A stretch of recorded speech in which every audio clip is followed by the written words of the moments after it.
What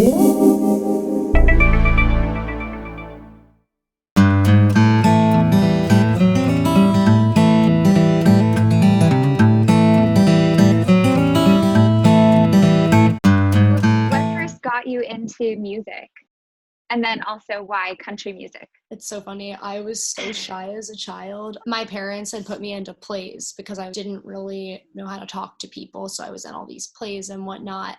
And then they put me in singing lessons because I sucked in the plays. So yeah, I would take these singing lessons and the teacher would tell me to be louder all the time because I was just so freaking quiet and shy. And yeah, that's kind of how I got into it. But then my love started to grow when I discovered songwriting. And country music, I didn't really choose it. It chose me. It was just one of those things that really felt natural for me. And I remember so we knew each other as kids doing plays and stuff. That's how I met you. yes. So it's crazy to hear you talking about. I just remember you as like this really bubbly, sweet person. But yeah, I always really admired your acting and singing. So I'm surprised to hear you say that, but maybe that was even like before you met. When I had met you, I felt like I was more in a place of knowing who I was and being a little more confident. I definitely had broken out of the shy thing. My parents' plan succeeded because I then Good became this. parenting. And I just think it's so funny because I was kind of going through this weird phase at that time because I had a really low voice for a girl, and I still do. And I had a lot of trouble because I was singing a lot of these Broadway songs, and a lot of them tend to be really high, which is something I'm just not able to do. So I always felt inadequate to go into something else about my voice. I actually have a paralyzed vocal cord. One of them doesn't move. Oh my So God. yeah, that's it's been a struggle for me. I've spent so many times at the doctor's office crying because singing is obviously my passion and my love. It's how I express myself. And to hear, hi, we don't know why this isn't moving. We don't know what's wrong. We don't know why your voice gets really, really raspy after singing for 2 hours and you sound like you've been smoking for 30 years. We don't know. And it's been super scary for me, but I also had to move on and say, you know what, this is my passion. There's so many people that have way worse problems than me and they're pursuing their dreams and living them. So hell, I'm going to do it too. Wow, that's an amazing attitude. What like went through your head when you found out? Like I feel like I would just be terrified. It's sometimes hard to even talk about. Like it makes me almost want to cry. It was so hard to go through that just because it felt like it was the only thing I could connect to in my life, my voice. And it felt like it was almost being taken away from me. And it really let me in on what it feels like to, I don't know if this sounds right, but just to have something really wrong with you.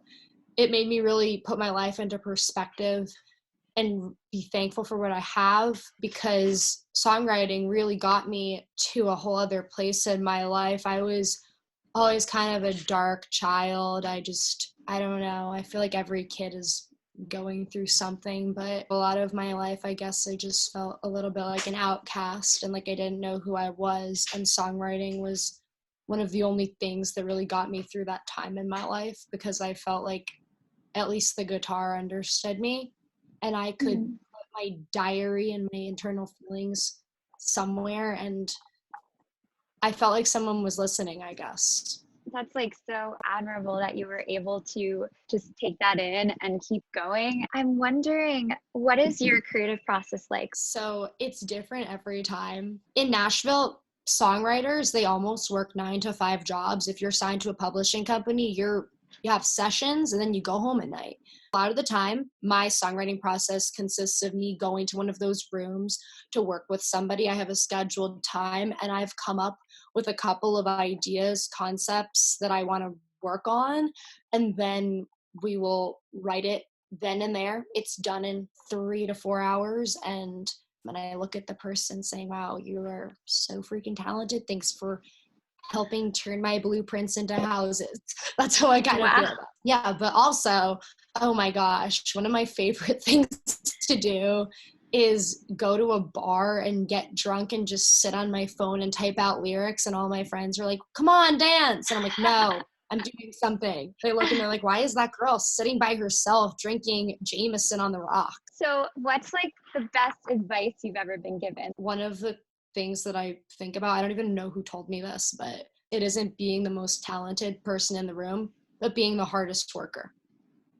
That's some really good advice I got, because I have a gift of kind of having all of this stuff that I need to put out there and say to people. But singing was really hard for me.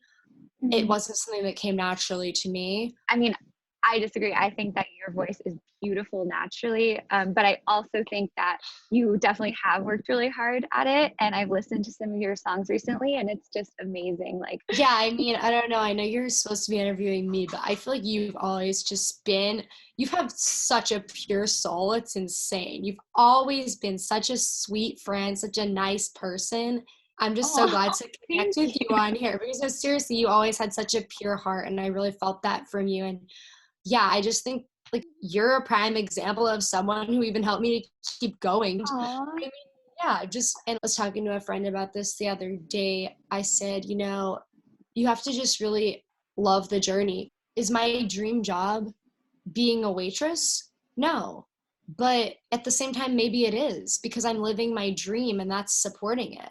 I tell people, me being a waitress is an opportunity for me to spread light, love, and happiness to so many people.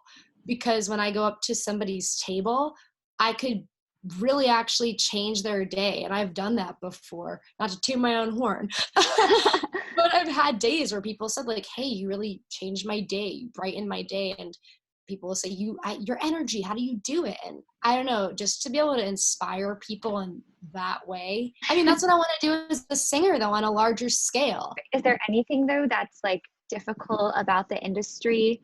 Yes, as a matter of fact. Something that's been super difficult for me is there's kind of a box that you need to fit in.